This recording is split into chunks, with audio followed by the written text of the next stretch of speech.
الحمد للہ رب العالمین والصلاة والسلام علی سید المرسلین اما بعد فاعوذ باللہ من الشیطان الرجیم بسم اللہ الرحمن الرحیم والصلاة والسلام علیک یا رسول اللہ وعلی آلک واصحابک یا نور اللہ۔ سرکار دو عالم صلی اللہ تعالی علیہ وآلہ وسلم کا فرمان مبارک ہے، فرمایا ثلاث مہلکات، تین چیزیں ہلاک کر دینے والی ہیں، شح مطاع و ہوى متبع و اعجاب المرء بنفسه۔ فرمایا ایک وہ حرص اور لالچ کہ جس کی اطاعت کی جائے، دوسری وہ خواہش نفس کہ جس کی پیروی کی جائے، اور تیسرا آدمی کا اپنے آپ کو بہت اچھا سمجھنا، خود پسندی کا شکار ہونا۔ فرمایا کہ یہ تین چیزیں بندے کو ہلاک کرنے والی ہیں۔ اپنی زندگی کے بارے میں ان تینوں چیزوں کے حوالے سے غور کرنا چاہیے کہ کیا ہمارے اندر ان میں سے کوئی شے تو نہیں پائی جاتی، کیونکہ جب یہ ہلاک کرنے والی ہیں تو اگر کوئی ایک شے بھی ہمارے اندر پائی گئی تو اللہ نہ کرے کہ ہم ہلاکت کا شکار ہو جائیں۔ تو پہلی بات تھی کہ وہ لالچ کہ جس کی اطاعت کی جائے، جس کی پیروی کی جائے۔ لالچ کیا ہے؟ لالچ دو طرح ہوتی ہے۔ ایک تو یہ ہے کہ انسان کے پاس جو موجود ہے اسی میں زیادہ کی لالچ کرے، کہ ہے تو صحیح، پیسہ تو موجود ہے لیکن اور تمنا ہے، اور مل جائے، اور مل جائے، اور مل جائے، اسے حرص کہتے ہیں۔ اور دوسری ہوتی ہے طمع۔ طمع یہ ہے کہ جو نہیں ہے بندے کا دل و دماغ اس کے پیچھے لگ جائے، مجھے وہ بھی مل جائے، مجھے وہ بھی مل جائے، مجھے فلاں شے بھی مل جائے۔ تو جب انسان کے اندر خواہشات پنپنے لگتی ہیں اور اس کی تمنائیں بڑھ جاتی ہیں، اس کی آرزوؤں میں اضافہ ہو جاتا ہے، تو پھر آدمی انہی خواہشات اور تمناؤں اور آرزوؤں کے پیچھے اپنی زندگی برباد کر لیتا ہے۔ تو لہٰذا جو پہلی شے ہلاک کرنے والی ہے وہ ہے شح مطاع۔ دوسری بات فرمائی وہ ہوى متبع، اور وہ خواہش نفس جس کی پیروی کی جائے۔ نفس بڑی خواہشات کرتا ہے، نفس چاہتا ہے مزے میں رہے، نفس چاہتا ہے میٹھی نیند سوئے، نفس چاہتا ہے مزے مزے کے کھانے کھائے، نفس چاہتا ہے کہ جو دیکھنے کو دل کرے وہ دیکھا جائے اور اس میں حلال حرام کی تمیز نہ رکھی جائے۔ تو اگر کوئی شخص اپنی خواہش کے پیچھے اس انداز میں لگ جائے کہ وہ پرواہ نہ کرے کہ جو شے میں حاصل کرنا چاہتا ہوں اور جو میرا نفس کر رہا ہے وہ جائز ہے یا نہیں، اس کو نیند بڑی پیاری ہے اور اس نیند کی وجہ سے نماز چھوڑ دے، اسے دوستوں کی محفل بڑی اچھی لگتی ہے اور اسی کی وجہ سے وہ نماز نہیں پڑھ پاتا، اسے دوسرے سے بدلہ لینا بڑا اچھا لگتا ہے اور اسی وجہ سے وہ ظلم کر بیٹھتا ہے، اسے غیر محرم عورتوں کو یا امردوں کو دیکھنا اچھا لگتا ہے، اگرچہ حرام کی صورت۔ تو جب آدمی اپنی خواہش نفس کے پیچھے لگ جاتا ہے تو وہ ہلاکت کی طرف بڑھنا شروع ہو جاتا ہے۔ اور تیسری شے بیان فرمائی اعجاب المرء بنفسہ، آدمی کا اپنے آپ کو پسند کرنا۔ یہ پسند کرنا وہ ہے کہ جس میں بندہ اپنے اس کمال اور خوبی کو اللہ کی عطا اور اس کا فضل نہیں سمجھتا، بلکہ اپنی ذات کے اوپر اس کا فوکس ہو جاتا ہے، خدا سے غفلت کا شکار ہو جاتا ہے۔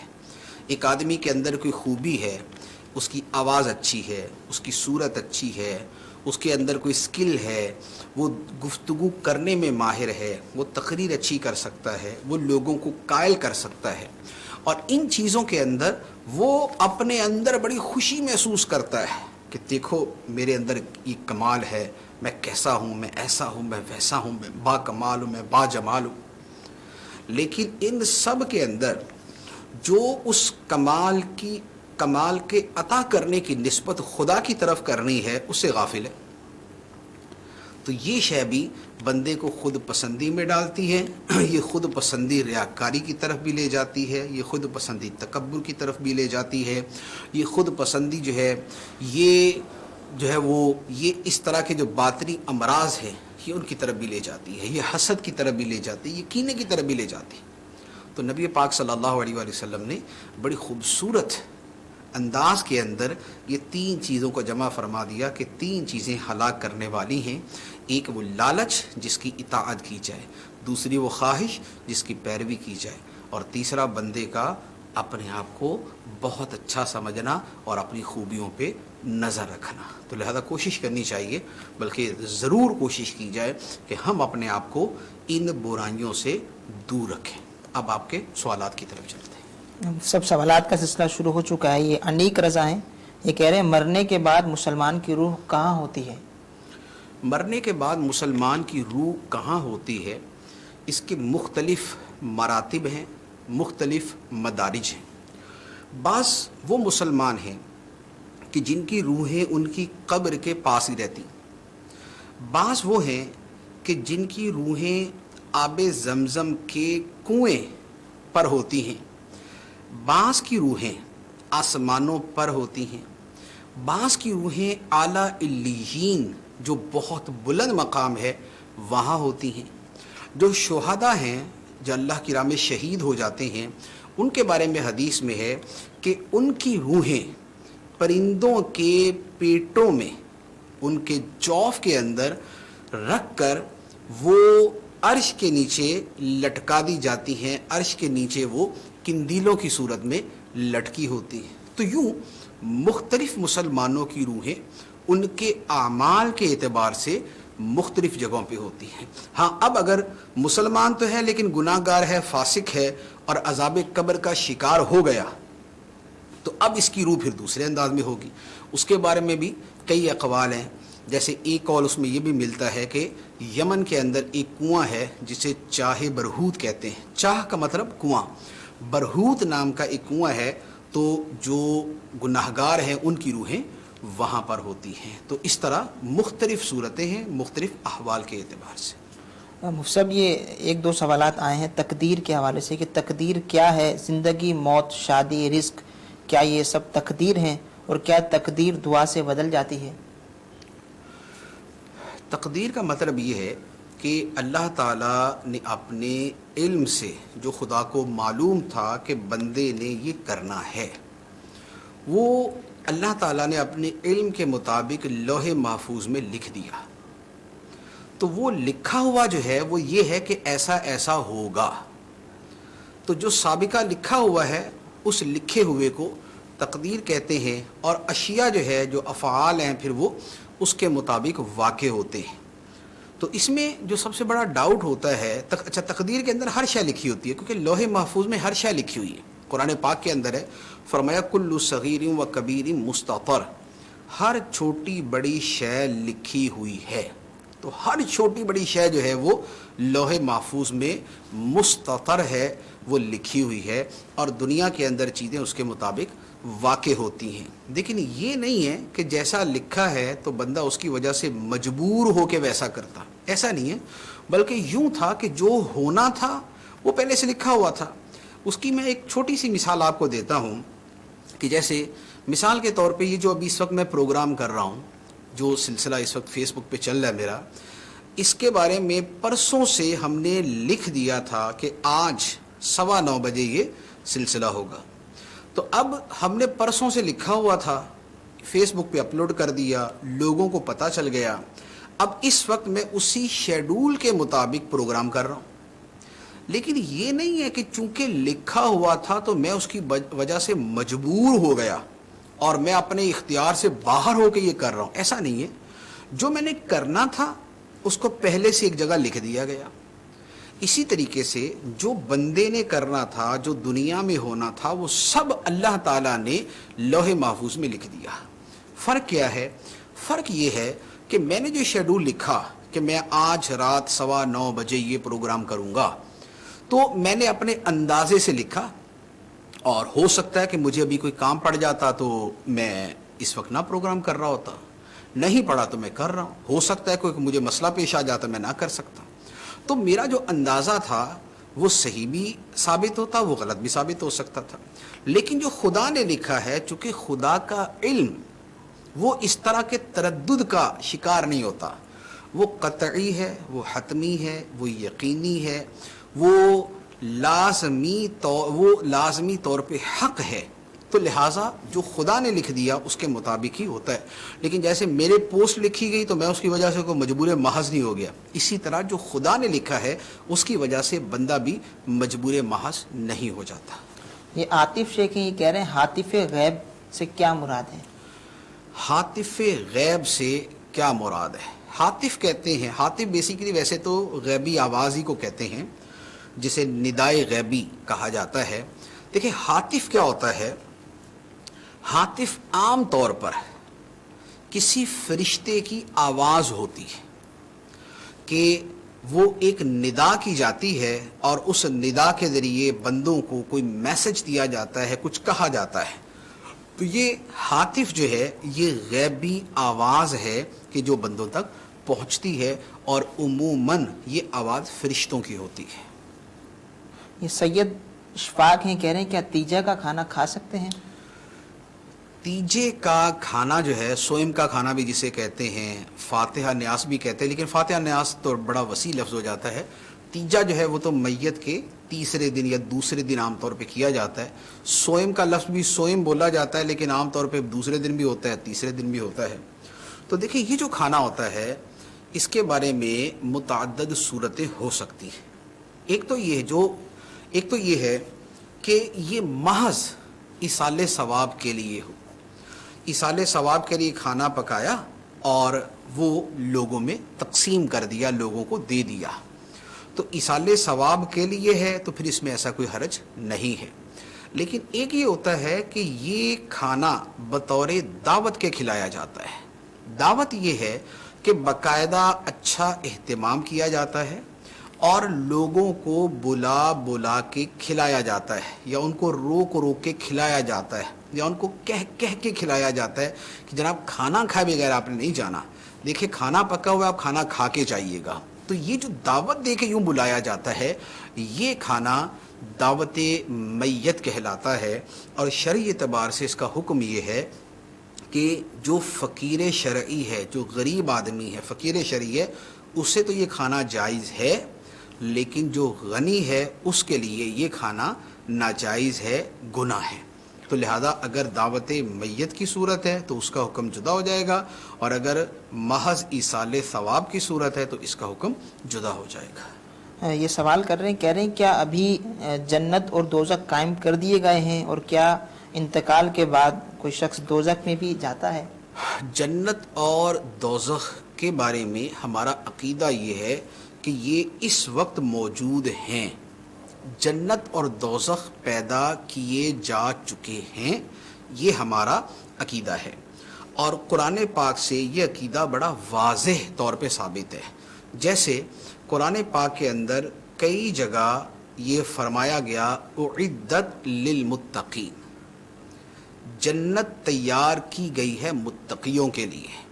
اور جہنم کے بارے میں فرمایا گیا اعدت للکافرین، تیار کی جا چکی ہے کافروں کے لیے.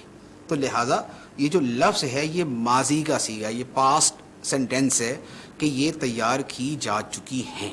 یہ تو ایک دلیل.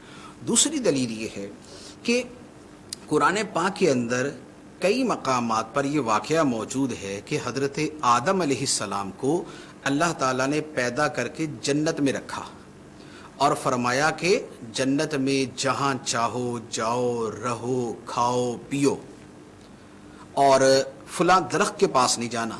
لیکن پھر اس درخت کا پھل کھا لیا تو پھر جنت سے زمین پر بھیج دیا گیا.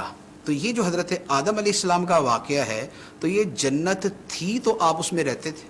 یہ دوسری دلیل. تیسری دلیل یہ ہے کہ نبی پاک علیہ الصلاۃ والسلام شب معراج آپ جنت میں داخل ہوئے، آپ نے جنت کے مناظر دیکھے، آپ نے جنت میں مختلف صحابہ کے محل دیکھے. آپ جنت میں تھے اور حضرت بلال حبشی رضی اللہ تعالیٰ عنہ کے قدموں کی آہٹ سنی, تو یہ بھی احادیث کے اندر موجود ہے. تو جنت تھی تو سرکار صلی اللہ علیہ وسلم اس میں تشریف لے گئے, اور جہنم کا بھی آپ نے مشاہدہ فرمایا. تو لہذا جنت اور جہنم پیدا ہو چکے.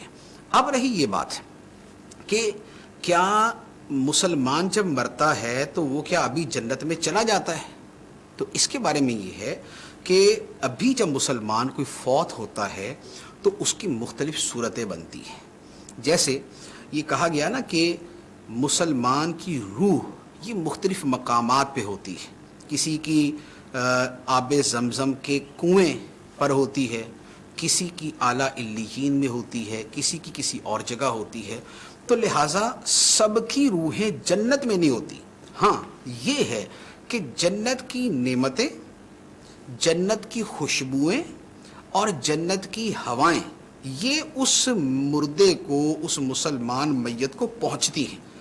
تو یوں جنت کی نعمتوں سے بندہ لطف اندوز تو ہوتا ہے, لیکن ہر مومن یوں جنت میں داخل نہیں ہوتا, لیکن ہوتے بھی ہیں. یہ بھی احادیث کے اندر موجود ہے.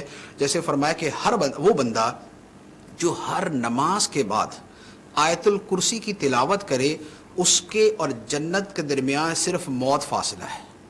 یعنی کہ موت آئی اور یہ جو ہر نماز کے بعد آیت الکرسی پڑھنے والا ہے یہ سیدھا جنت میں, تو یہ جنت میں گیا.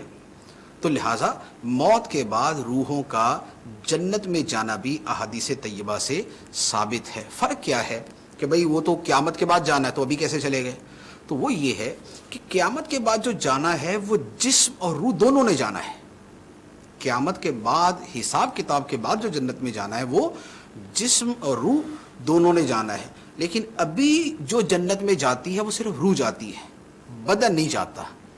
پھر جنت کی نعمتیں کتنی ملتی ہیں اس کی مقدار کے اعتبار سے فرق ہوتا ہے. تو فرق یہ ہے, لیکن مرنے کے بعد مومن کی روح کا جنت میں جانا احادیث سے ثابت ہے. یہ فردوس احمد قادری ہیں, کہہ رہے ہیں مفتی صاحب سلام عرض کر رہے ہیں آپ کو. یہ وعلیکم السلام. کہہ رہے ہیں ہمارے قبرستان میں کچھ درخت ہیں, کیا ان کو کاٹ کر اپنے استعمال میں لا سکتے ہیں؟ ان درختوں کو کاٹ کے اپنے استعمال میں نہ لایا جائے, قبرستان کے کاموں کے اندر اس کو استعمال کر لیا جائے.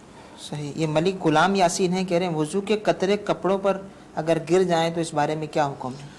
وضو کے قطرے جو وضو کرنے کے بعد اعضاء سے ٹپکتے ہیں ان کا کپڑوں پر گرنا یہ مناسب نہیں ہے. اور یہ جو ہے یہ یوں کہہ لیں کہ اس سے نجاست حکمیہ کا ازالہ ہوتا ہے, تو اس میں من وجہ کراہت ہوتی ہے. تو لہذا اس سے اپنے جو پہننے کے کپڑے ہیں ان کو بچانا چاہیے. جو ویسے اعضاء خوش کرنے کے لیے استعمال کیے جاتے ہیں وہ اپنی جگہ ٹھیک ہے, لیکن ویسے جو اپنے بدن کے کپڑے ہیں ان کو اس سے بچانا چاہیے. یہ سید جنید علی شاہ ہیں, کہہ رہے ہیں کہ امام مہدی کی ولادت ہو چکی ہے یا ہوگی؟ لوگوں میں اکثر مشہور ہے کہ امام مہدی کی ولادت ہو چکی ہے. امام مہدی رحمۃ اللہ علیہ کی ولادت کے حوالے سے اہل سنت کا عقیدہ یہ ہے کہ قرب قیامت سے پہلے آپ تشریف لائیں گے, اور آپ باقاعدہ جیسے اور انسانوں کا دنیا میں آنے کا سلسلہ ہوتا ہے آپ اسی طریقے سے آئیں گے. آپ پیدا ہوں گے, آپ اپنی زندگی گزاریں گے, پھر اس کے بعد ایک رات میں خانہ کعبہ کے پاس اعلان ہوگا کہ ہادہ خلیفۃ اللہ المہدی, اور پھر جو اولیاء کرام ہوں گے وہ آپ کی اتباع کریں گے, پھر آپ وہاں سے لشکر لے کے نکلیں گے. یہ سب چیزیں ہیں. تو آپ اپنی نارمل لائف کے اعتبار سے آپ دنیا میں پیدا ہوں گے, اور اس کے بعد جوانی کو پہنچیں گے, پھر اپنی عمر کو پہنچیں گے, پھر اس کے بعد کے سارے واقعات ہوں گے. اہل سنت کا یہ عقیدہ نہیں ہے کہ حضرت عیسیٰ علیہ السلام, حضرت امام مہدی رضی اللہ تعالیٰ عنہ پہلے سے پیدا ہو چکے ہیں, ایسا نہیں. یہ وقاص علی کہہ رہے ہیں کہ بینک میں آئی ٹی کی جاب کر سکتے ہیں؟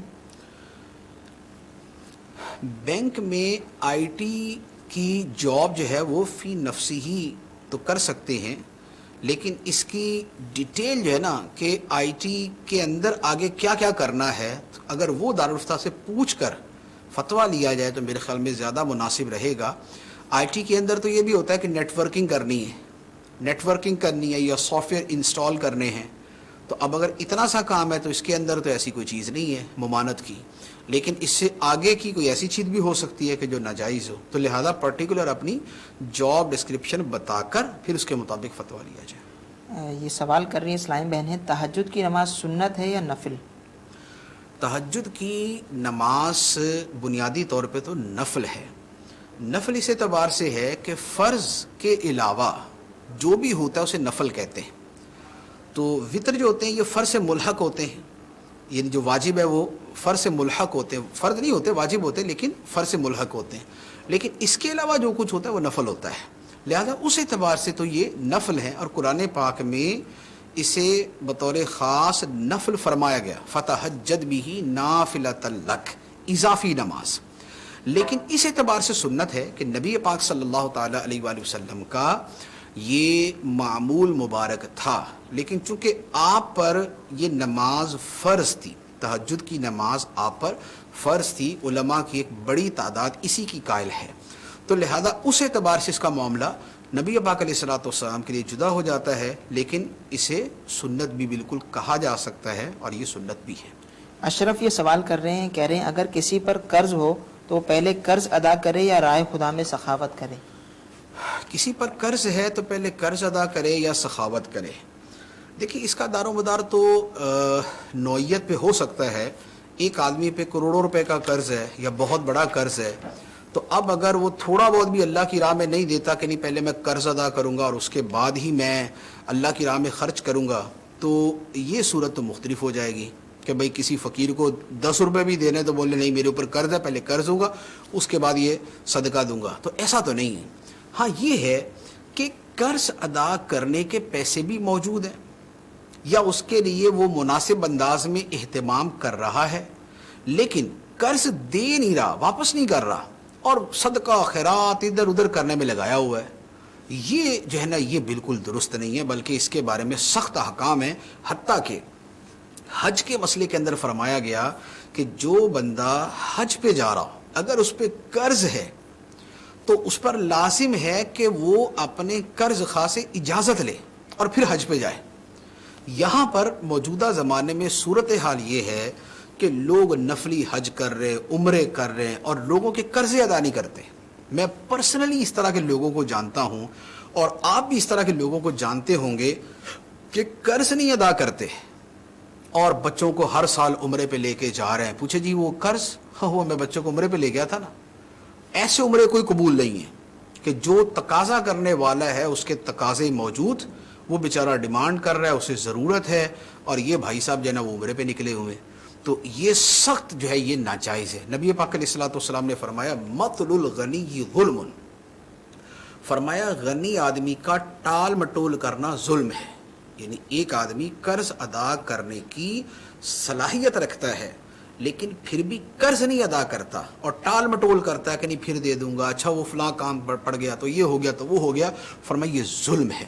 اور ایک دوسری جگہ فرمایا کہ یہ جو غنی آدمی اگر ٹال مٹول کرے تو اس سے اس کی عزت حلال ہو جاتی ہے۔ عزت سے مراد یہ ہے کہ اس کو برا بلا کہنا جب وہ جائز ہو جاتا ہے کہ بڑا گھٹیا انسان ہے، یہ بڑا جو ہے نا وہ فلاں طرح کا انسان ہے، پیسے لے کے کھا گیا، دیتا نہیں ہے، تو یہ اس کے بارے میں بات کرنا جائز ہو جاتا ہے جب وہ غلط طریقے سے ٹال مٹول کر رہا ہو۔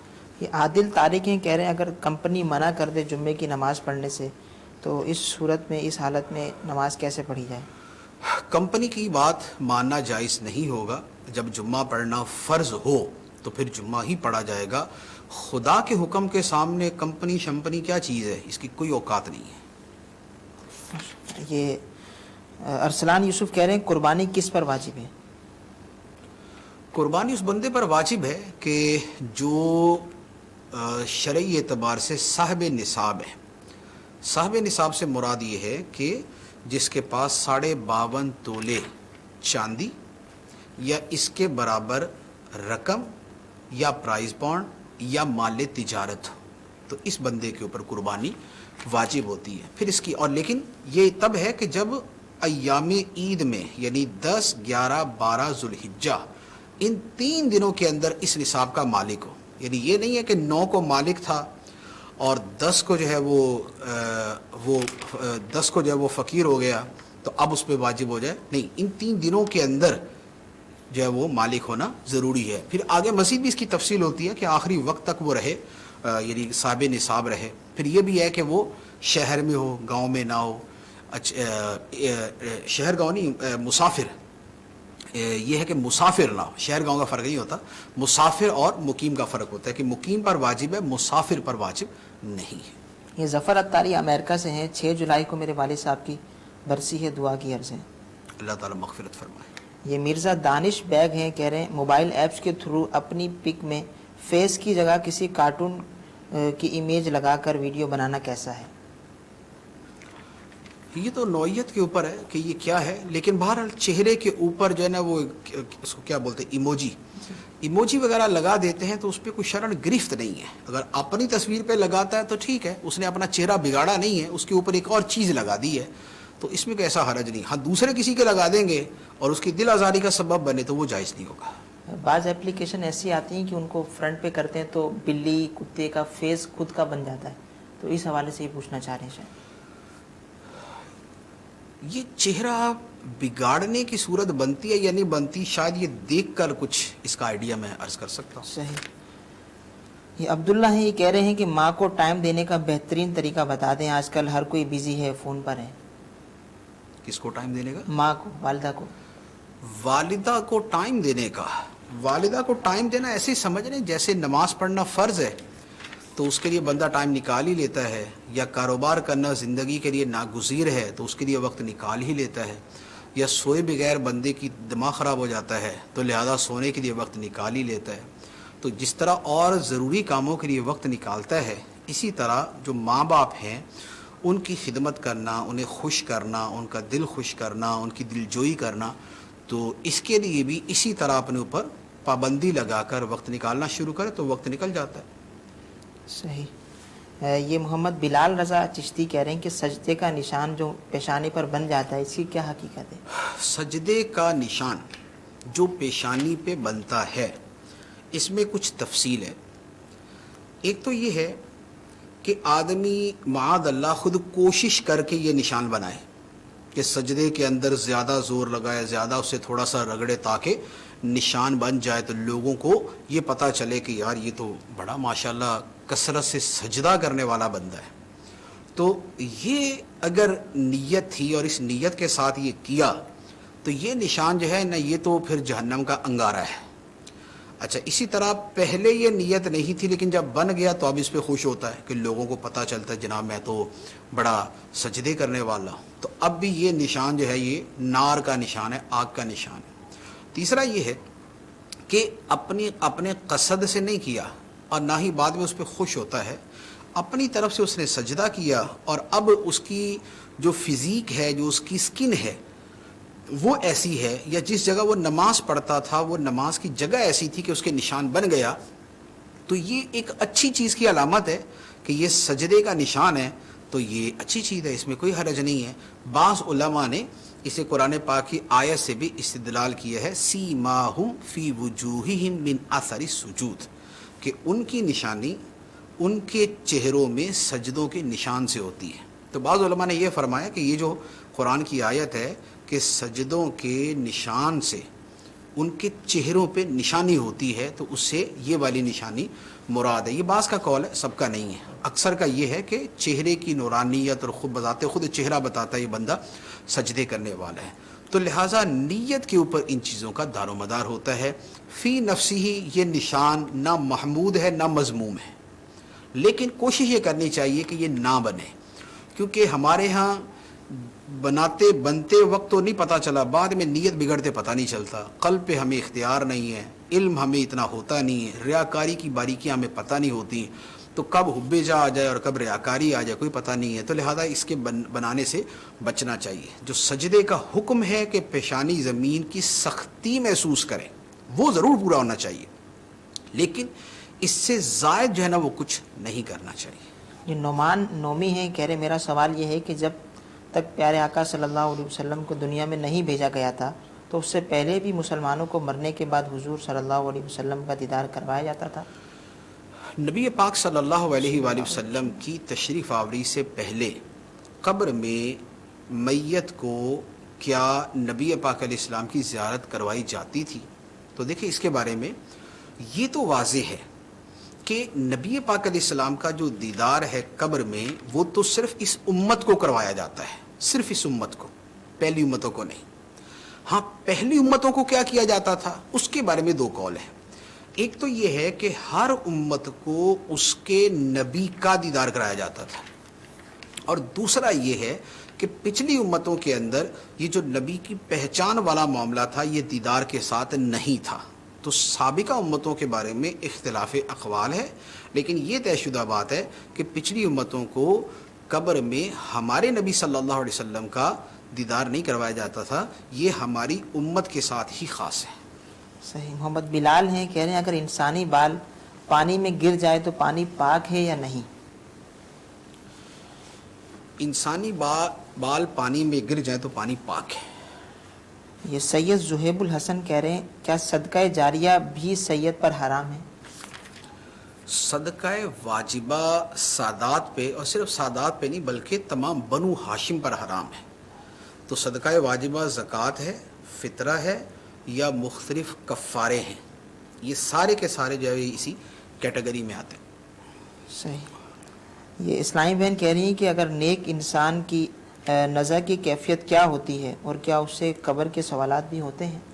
قبر کے سوالات کا جو معاملہ ہے اس کا تو ایک جدا چیز ہے کہ کس سے ہوتے ہیں کس سے نہیں ہوتے۔ جیسے جمعے کے دن فوت ہونے والا سوالات قبر سے محفوظ رہتا ہے، اسی طرح اور بھی اعمال ہیں کہ جن کی وجہ سے سوالات قبر سے آدمی محفوظ رہتا ہے، تو یہ تو عذاب قبر سے محفوظ رہتا ہے، تو یہ تو ایک جدا چیز ہے۔ اب رہا دوبارہ سوال کیجیے۔ نیک انسان کو بھی کیا نزع کی کیفیت ہاں، اب ہوتی ہے؟ نزع کی جو کیفیت ہے نا، نزع کی کیفیت کے بارے میں عرض یہ ہے کہ دیکھیے نزع کا معاملہ تھوڑا سا مختلف ہے۔ ضروری نہیں ہے کہ کسی بندے پر موت کے وقت جو تکلیف کے آثار ہیں ہم اسے یہی کہیں کہ یہ اس کے گناہوں کی وجہ سے، اور نہ یہ ضروری ہے کہ کسی آدمی کی موت ظاہری اعتبار سے بڑی آسان ہوئی تو ہم یہ کہیں کہ یہ بخشا گیا، ایسا نہیں ہے۔ موت کے وقت کی جو تکلیف ہے اس کا دار و مدار کئی چیزوں پہ ہوتا ہے۔ کمزور کو کم تکلیف ہوتی ہے اور طاقتور کو زیادہ تکلیف ہوتی ہے۔ جسم و روح کا تعلق جس میں بہت مضبوط ہے اس کو تکلیف زیادہ ہوگی، اور جسم و روح کا تعلق جس کا کمزور ہوگا اسے تکلیف کم ہوگی۔ تو یہ جو ظاہری تکلیف کے آثار ہے اس کا بہت زیادہ دار و مدار ان تعلقات پہ ہوتا ہے۔ اب حقیقتاً جو اندر سے بندہ تکلیف محسوس کرتا ہے کہ خروج روح جو ہے، روح نکل رہی ہے اور اس کی وجہ سے جو تکلیف ہے وہ بندہ ہی جانتا ہے کہ اس کو کتنی ہو رہی ہے۔ اور اس کے بارے میں یہ ہے کہ بعض کو نزع کے وقت بہت آسانی ہوتی ہے اور ان کی نیکیوں کی وجہ سے ہوتی، اور بعض کو نزع کے وقت تھوڑی سی تکلیف ہوتی ہے، وہ اس لیے ہوتی ہے کہ زندگی میں جو تھوڑی بہت کمی بیشی ہے، کوئی غلطی وغیرہ ہوئی تھی، سب معاف ہو جائے اور بندہ بخشایا اللہ تعالیٰ کی بارگاہ میں جائے۔ تو لہذا موت کے وقت تکلیف ہونا یا نہ ہونا اس پر ہم کوئی فیصلہ کریں یہ بڑا مشکل ہے۔ اس کے پیچھے مشیت الہی کیا ہے اور ارادہ الہیہ کیا ہے یہ اللہ تعالیٰ ہی جانتا ہے۔ یہ شاذیب ہیں، طارق ندیم ہیں، اس کے علاوہ نعیم ہیں، آپ کو سلام عرض کر رہے ہیں، اور کافی لوگ سلام عرض کر رہے ہیں، دعا کے لیے عرض کر رہے وعلیکم ہیں۔ السلام ورحمۃ اللہ۔ اسلام بہن سوال کر رہی ہیں اگر کسی کے پاس صرف سونا ہو تو کیا زکوٰۃ واجب ہوتی ہے؟ صرف سونا ہو اور وہ نصاب کو پہنچ جائے، یعنی 7.5 تولے سونا ہو تو اس پر زکوٰۃ واجب ہو جائے گی سال گزرنے کی صورت میں، اور 7.5 تولے سے کم ہے لیکن تھوڑا بہت بھی اس کے پاس روپیہ پیسہ جو ہے وہ اضافی خرچ ضرورت سے زائد موجود ہے سال گزرتے وقت، اس پر بھی زکوٰۃ واجب ہو جائے گی۔ یہ پوچھ رہی ہیں اسلام بہن قرآن پاک میں سجدے کتنے ہیں؟ بعض لوگ کہہ رہے ہیں کہ 15 ہیں۔ قرآن پاک میں جو سجدے ہیں وہ 14 ہیں، اور جو 15واں سجدہ ہے وہ یوں ہے کہ امام شافعی رحمۃ اللہ علیہ کے نزدیک ایک جگہ پر جو آیت مبارکہ ہے سورہ حج کے اندر وہاں پر بھی سجدہ ہے، لیکن احناف کے نزدیک وہاں پر سجدہ نہیں ہے۔ تو وہ اس ایک آیت کی وجہ سے فرق آ جاتا ہے کہ شوافع کے نزدیک 15 سجدے ہیں، احناف کے نزدیک 14 سجدے ہیں۔ یہ کیسر خان کہہ رہے ہیں کہ مردے کو قبر میں عذاب ہوتا ہے یا روح کو؟ قبر میں جسم اور روح دونوں کو عذاب ہوتا ہے. جسم اور روح دونوں کو عذاب ہوتا ہے. قبر میں جسم ہوتا ہے لیکن روح کا اس کے ساتھ ایک ایسا تعلق ہوتا ہے کہ جس کی وجہ سے روح بھی تکلیف محسوس کرتی ہے. تنہا روح کو عذاب نہیں ہے, تنہا جسم کو عذاب نہیں ہے, بلکہ جسم و روح دونوں کو عذاب ہے. بلکہ قبر میں مردہ نہ بھی ہو, جانوروں نے کھا لیا, درندوں نے کھا لیا, کسی ویرانے میں پڑا بکھر گیا اور ریزہ ہو گیا, تو اللہ تعالیٰ کے لیے تو کوئی مشکل نہیں ہے. تو خدا تو جانتا ہے کون سا ذرہ ہے اس کا, کون کسی اور کا ہے, تو لہذا اس کے جسم کو بھی عذاب اور اس کی روح کو بھی عذاب ہوتا ہے. یہ نور احمد بھائی کہہ رہے ہیں کہ آپ کی کتاب سیرت انبیاء کب تشریف لا رہی ہے؟ سیرت الانبیاء پہ ہماری طرف سے تو کام مکمل کیے کافی عرصہ ہو گیا, لیکن ابھی یہ لاک ڈاؤن کی وجہ سے چونکہ مارکیٹیں بند تھی, کاروبار بند تھا, پیپر کی خریداری بند تھی, پبلشنگ بند تھی, تو چونکہ 4 مہینے سے تو تقریباً یہی چل رہا ہے, تو اس لیے سارا کچھ رکا ہوا ہے. تو اب یہ کہ حالات ذرا ایک روٹین پہ آئیں گے تو انشاءاللہ چھپ کے آ جائے گی. یہ ارسلان اتاری کہہ رہے ہیں کان میں بلوٹوتھ لگا کر نماز پڑھنے کا کیا حکم ہے؟ کان میں بلوٹوتھ لگا کے نماز پڑھنے میں تو حرج نہیں ہے, بعض اوقات لگا رہ جاتا پتہ بھی نہیں ہوتا, لیکن کوئی ایسی چیز کرنا کہ جس کی حاجت نہیں ہے اور نماز میں اس کی طرف توجہ جائے, تو ایسی چیز کا استعمال کرنا جو ہے یہ مناسب نہیں ہے. کہ نماز میں جو خشوع و خضوع ہے اس سے ماننے, اس سے رکاوٹ جو بھی چیز ہوگی اس کو دور کرنے کا حکم ہے. یہ اعجاز احمد ہیں, مفتی صاحب دعاؤں کی عرض ہے, مشکل میں ہوں دعا فرما دیں. اللہ تعالیٰ آسانی فرمائے. اسلامی بہن یہ کمنٹ کر رہی ہیں, کہہ رہی ہیں کیا عورت کو بھی حضور صلی اللہ علیہ وسلم کا دیدار ہو سکتا ہے؟ عورتوں کو بھی نبی پاک صلی اللہ تعالیٰ علیہ وآلہ وسلم کا دیدار ہوتا ہے. ایسی بہت سارے واقعات ہیں, بذات خود مجھے بھی معلوم ہے ایسی اسلامی بہنوں کی طرف سے جو ہے وہ خبر پہنچی کہ نبی پاک علیہ الصلوۃ والسلام کا دیدار ہوا. تو اس طرح کی بہت ساری روایات جو ہے وہ کتابوں کے اندر موجود ہیں. کسی کو دل ہی دل میں برا کہنا کیسا ہے؟ دل ہی دل میں برا کہنا یہ علامت تو عداوت کی اور کینے کی بنتی ہے. اگر عداوت اور کینہ ہے اور اس کے اعتبار سے ہے تو پھر کینے کی جیسی قسم ہوگی اس کے مطابق حکم ہو جائے گا. ظہیر احمد کہہ رہے ہیں اس جملے کا کیا حکم ہے کہ اس بات کی تو میرے فرشتوں کو بھی خبر نہیں؟ یہ جملہ جو ہے یہ نامناسب ہے کہ اس بات کی تو میرے فرشتوں کو بھی خبر نہیں. نامناسب اس لیے کہہ رہا ہوں کہ فرشتے جو ہیں جو انسان کے ساتھ ہوتے ہیں وہ اس انسان کے اعمال تو جانتے ہیں لیکن دوسرے کے اعمال نہیں جانتے. تو اب اگر یہ بات دوسرے کے اعمال کے اعتبار سے کہہ رہا ہے تو پھر تو ویسے ہی فرشتے نہیں جانتے. اور اگر اس بندے کے اعمال ہیں تو اس بندے کے اعمال کے اندر بھی علماء نے تفصیل بیان کی ہے کہ قلب کے بہت سے وہ اعمال ہیں کہ جنہیں فرشتے نہیں جانتے, وہ اللہ تعالیٰ کو معلوم ہے اور اللہ تعالیٰ اس کے مطابق اجر دے گا, ثواب دے گا یا عذاب دے گا. تو لہذا ان چیزوں کے اعتبار سے بھی فرشتے نہیں جانتے. تیسری بات یہ بھی ہوتی ہے کہ ایک بندہ ایک شے ہے جو بندے نے نہ کی ہے نہ وہ اسے جانتا ہے, تو وہ اس کے بارے میں کہتا ہے کہ بھائی اگر میں نے کی ہوتی تو میرے فرشتے جانتے, تو اس بات کو تو میرے فرشتے بھی نہیں جانتے, تو اس کا مطلب یہ ہوا میں نے کی نہیں ہے. تو اب اس تعویل کے اعتبار سے بھی اس کا جملہ درست ہو جائے گا. لیکن چونکہ ظاہری اعتبار سے یہ بے ادبی کی طرف مشیر ہے تو یہ نامناسب ہے. فرشتوں کا اور جو مقدس ہستیاں ہیں ان کا جب تذکرہ کیا جائے تو اس میں بہت زیادہ محتاط رہنے کی حاجت ہوتی ہے اور بہت ادب والے الفاظ جو ہے وہ استعمال کرنے ہوتے ہیں. اب اس کی میں آپ کو ایک مثال عرض کرتا ہوں. نبی پاک صلی اللہ تعالیٰ علیہ وآلہ وسلم نے ایک صحابی سے دریافت فرمایا, یا ایک صحابی سے کسی نے پوچھا کہ آپ بڑے ہیں یا نبی پاک علیہ السلام, آپ بڑے ہیں یا نبی پاک علیہ السلام, یعنی مطلب کیا تھا کہ آپ کی عمر زیادہ ہے یا نبی پاک علیہ السلام کی. تو اب اس کا جواب, اب وہ عمر میں ان کی عمر نبی پاک علیہ السلام سے زیادہ تھی. اب وہ کیا کہتے کہ میں بڑا ہوں, لیکن انہوں نے یہ نہیں کہا, حالانکہ عمر اس صحابی کی زیادہ تھی, لیکن انہوں نے یہ نہیں کہا کہ میں بڑا ہوں اور نبی پاک علیہ السلام چھوٹے ہیں. انہوں نے پتہ کیا کہا, انہوں نے کہا کہ بڑے تو حضور ہی ہیں, ہاں میں پہلے پیدا ہوا تھا. اب آپ دیکھیے یہ ہے ادب کہ ایک بڑا عام سا جملہ ہے جس کو نارملی یہی کہا جاتا ہے کہ بھئی بڑا کون ہے، یہ بڑا، یعنی کہ اس کی عمر زیادہ ہے. لیکن چونکہ نبی پاک صلی اللہ علیہ وآلہ وسلم کی ذات مبارک کی طرف نسبت کرنی تھی تو یہ نہیں کہا کہ میں بڑا ہوں، بلکہ کہا کہ بڑے تو سرکاری ہیں، ہاں میں پیدا پہلے ہوا تھا. تو یہ دیکھیں یہ ہے ادب. تو ادب کا معاملہ بڑا نازک ہوتا ہے. ادب کا ہیست زیر آسماں از عرش نازک تر، نفس گم کردہ میں آید جنید و با یزید اینجا. اور نبی پاک علیہ السلام کا ادب ہے، صحابہ کرام کا ہے، فرشتوں کا ہے، اہل بیت کا ہے. تو یہ سب کے ادب کے مراتب کا لحاظ کرنا چاہیے. سب آخری سوال ہے سلسلے کا کہ محمد اظہر کہہ رہے ہیں کہ ایک انسان کے ساتھ کتنے فرشتے ہوتے ہیں؟ ایک انسان کے ساتھ 2 فرشتے تو واضح ہیں، کرامن کاتبین، دائیں طرف نیکیاں لکھنے والا اور بائیں طرف گناہ لکھنے والا. لیکن اس کے ساتھ اور بھی فرشتے ہوتے ہیں.